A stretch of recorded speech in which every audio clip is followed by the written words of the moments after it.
하나님 아버지 감사합니다. 오늘 복된 날, 복된 삶을 우리에게 허락해 주셔서 감사합니다. 주님, 우리가 하나님께서 원하시는 뜻대로 살게 해 주시옵소서. 예수님의 이름으로 기도합니다. 아멘. 민수기 5장 1절에서 10절까지의 말씀으로 함께 은혜를 나누겠습니다. 자, 우리 삶에요. 좋은 게 있고 나쁜 게 있습니다. 그래서 좋은 거는 선한 것이라고 하고요. 나쁜 것은 악한 것이다 라고 얘기합니다. 그런데 이게 선한 것과 악한 것을 구별할 수 있는 기준이 사람에게 있는 게 아니라 하나님께 있다는 것을 우리가 알아야 돼요. 사람인 내가 이거는 선한 거야. 이거는 악한 거야. 그것을 내가 판단하는 내 기준대로 판단하는 것은 옳지 않습니다. 왜냐하면 선과 악을 판단하는 기준은 하나님께 있기 때문이에요. 그래서 우리가 선과 악을 판단하는 기준, 하나님께 있다는 것을 믿는다면 하나님의 말씀에서 그것을 찾아야 합니다. 하나님은요, 이스라엘 백성들에게 옳은 것과 그른 것, 선한 것과 악한 것을 끊임없이 말씀해 주셨어요.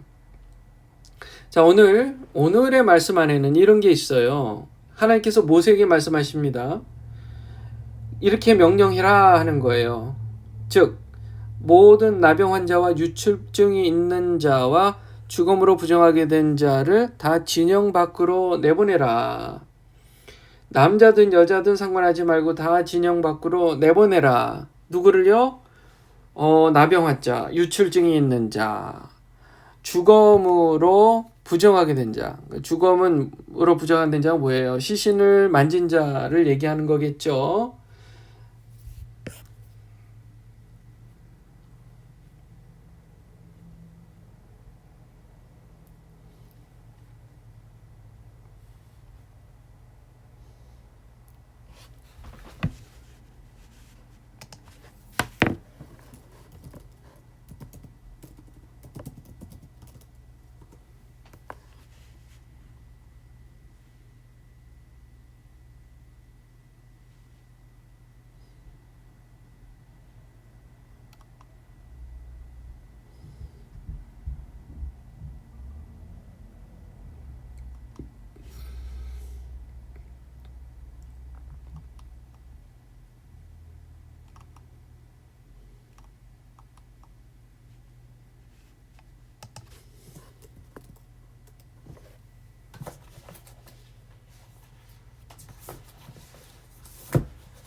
자, 그러니까요, 나병 환자, 문둥병이라고도 전에는 불렀는데요.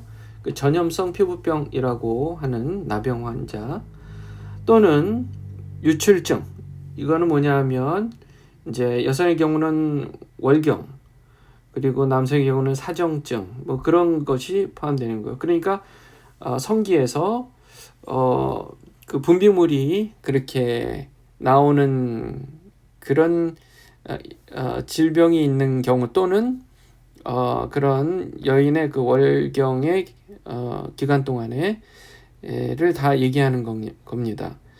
그래서 이런 문제를 가진 건강상의 문제 또는 여성의 월경 등의 문제가 있는 사람들은요, 임시적으로라도 진영 밖에서 머물러야 된다. 그 기간 중에는요. 예, 그리고 시신을 만져서 부정하게 된 사람들까지도 일정 기간 진영 밖에 거해야 한다. 그렇게 이야기합니다. 그 남녀를 막론하고 다 진영 밖으로 내보내는 거예요.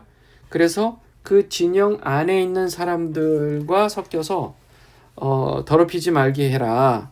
내가 그 진영 가운데 거한다. 그 이유가 뭐라고요? 그 진영 가운데 하나님께서 거하신다는 겁니다. 하나님께서. 자, 그러니까 여성의 그 생리의 문제에 대해서 하나님께서 이것을 이렇게까지 얘기하신 이유는요. 하나님께서 하나님 기준으로서 그것 자체가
자, 예수님께서요, 마태복음 15장에서 19절, 18절에 이렇게 17절부터 보면요, 이렇게 말씀합니다. 입으로 들어가는 모든 것은 배로 들어가 뒤로 내어 버려지는 줄 알지 못하느냐? 18절. 입에서 나오는 것들은 마음에서 나오나니 이것이야말로 사람을 더럽게 하느니라.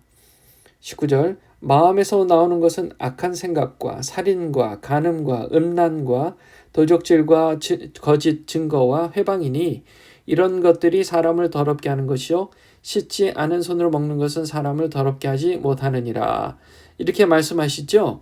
여기에 이제 영적 의미가 있다는 것입니다. 여성이 월경 생리를 하고 남성이 몽정을 해서 정액이 몸 밖으로 나오는 것은 사실 사람이 스스로 컨트롤을 해서 하고 싶으면 하고 안 하고 싶으면 안 하는 게 아닌 생리 현상이에요. 그런데 이것을 악하다고 하는 이유는 지금 예수님께서 이제 신약에서 예수님께서 하신 말씀에 비춰봤을 때 사람은 그 사람에서 나오는 것이 곧 우리 마태복음 15장 19절처럼 말씀처럼 마음에서 나오는 것은 악한 생각과 살인과 간음과 음란과 도적질과 거짓 증거와 해방이다. 사람에게서 있다가 밖으로 나오는 것은 영적 의미에서 악한 것이다 라는 것을 상징하는 것입니다. 그래서 하나님은 그 진영, 이스라엘 자손의 진영 안에 거하시기 때문에 그 악한 것은 상징적으로라도 함께, 하나님과 함께 있을 수 없다는 것, 구별되어야 된다는 것, 선한 것을 악한 것과 구별하여 하나님과 함께 있는 것은 다 선한 것으로 구별되어야 한다는 것, 그것을 이 이스라엘 자손들에게 엄격히 말씀하고 계시는 것입니다. 자, 우리 이제 5절부터 보면 여호와께서 모세에게 또 말씀하시는데 이스라엘 자손에게 이르라. 남자나 여자나 사람들이 범하는 죄를 범해서 하나님께 거역함으로 죄를 지으면 이렇게 얘기해요. 굉장히 중요한 영적 원리가 담겨져 있습니다. 잘 보세요. 사람들이 사람에게 범하는 죄가 하나님과 무슨 상관이 있냐 그렇게 얘기할 수 있잖아요. 그런데 사람이 사람에게 범하는 죄는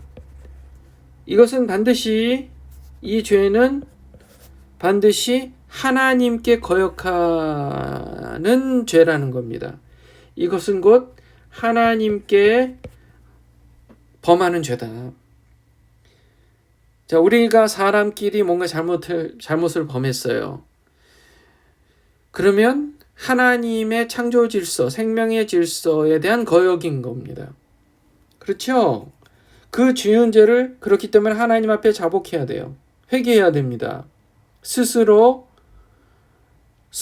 고백하고 그 죄값을 갚아야 되는 겁니다. 말로만 회개하는 게 아니라 그것을 직접 갚아야 되는데요. 그냥 100%만 갚는 게 아니라 5분의 1을 더해서 120%를 갚아라. 그래서 총 120%를 갚아야 되는 거예요. 상대방에게 손해를 입혔다면 120%를 갚아라. 그래서 그 죄를 지었던 사람에게 다 돌려줘야 됩니다. 죄 지은 것, 손해 끼친 것을 다 보상해줘야 되는 거예요. 자, 이게 공의를 세워가는 거예요. 공의를 망가뜨리는 것은 사람끼리라도 공의를 망가뜨리는 건 하나님께 피해를 입히는 거예요. 그래서 그것을 반드시 되갚아줘야 되는데, 보상해줘야 되는데 반드시 20%를 더해서 총 120%를 갚아줘야 된다. 만약 피해자가 살아있지 않거나 보상받을 만한 친척도 없다면 누구한테 그것을 갚겠어요?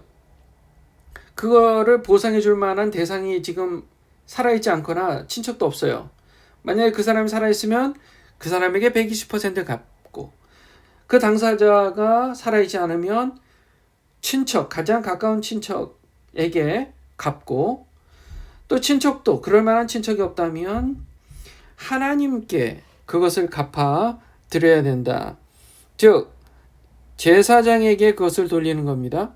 이는 그를 위하여 속죄할 속죄의 수량과 함께 돌릴 것이다 라는 거예요. 120%의 그 보상을 하되 속죄의 수량과 함께 하나님 아버지 앞에 돌려야 되는 것입니다. 그래서 반드시 그렇게 함으로써 그 죄에 대해서 잘못을 반드시 속죄를 받아야 되는 거예요. 속죄. 그래서 이때 드릴 양을 속죄의 양이라고 하죠. 그래서 이스라엘 자손이 거제로 제사장에 가져온 모든 성물은 그의 것이 되는 겁니다. 제사장이 가져오는 것은 제사장의 것이 되는 거예요. 각 사람이 구별한 물건은 그의 것이 되는 겁니다. 누구든지 제사장에 주는 것은 그의 것이 되는 것입니다.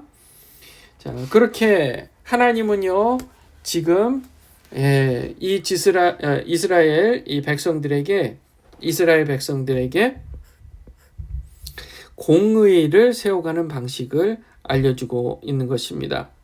자, 우리에게 한번 적용을 해보면 좋겠어요. 우리가 조금이라도 다른 사람에게 피해를 주는 일이 있다면 반드시 그것을 최선을 다해서 보상을 해줘야 합니다. 반드시요. 보상해줘야 돼요.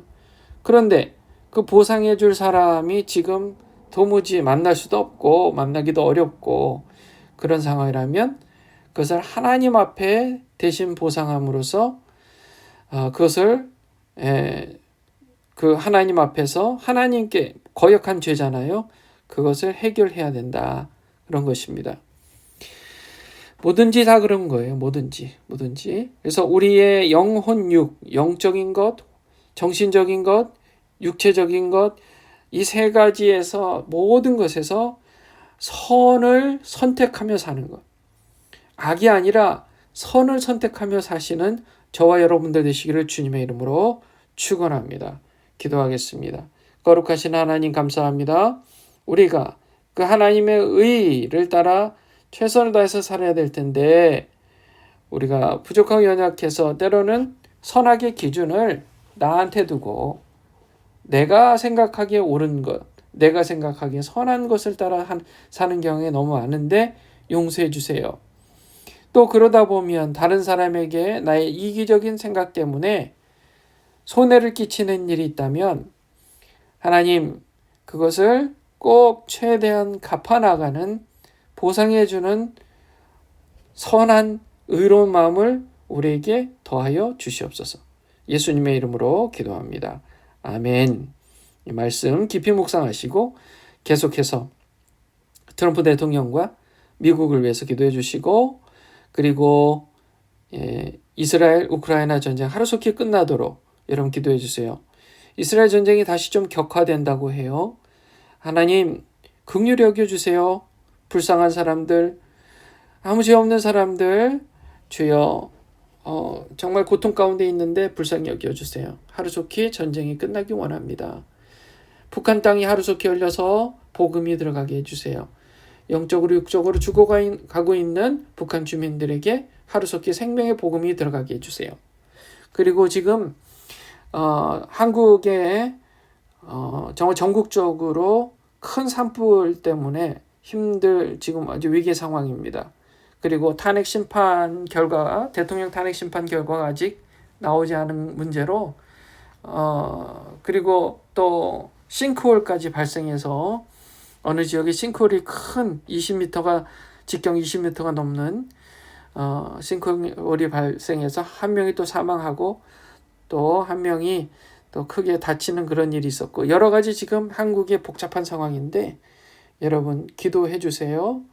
하루속히 다시 질서가 회복되고 한국 사람들에게 평안과 기쁨이 다시 임할 수 있도록 주여 긍휼히 여겨 주세요. 여러분 기도 부탁드립니다. 그리고 주님의 교회를 위해서 계속해서 부흥을 위해서 기도해 주시고 또 저를 위해서 기도해 주시고 또 교인분들 서로 이름 불러가며 여러분 강건하도록 기도 부탁드립니다. 자유롭게 기도하시겠습니다.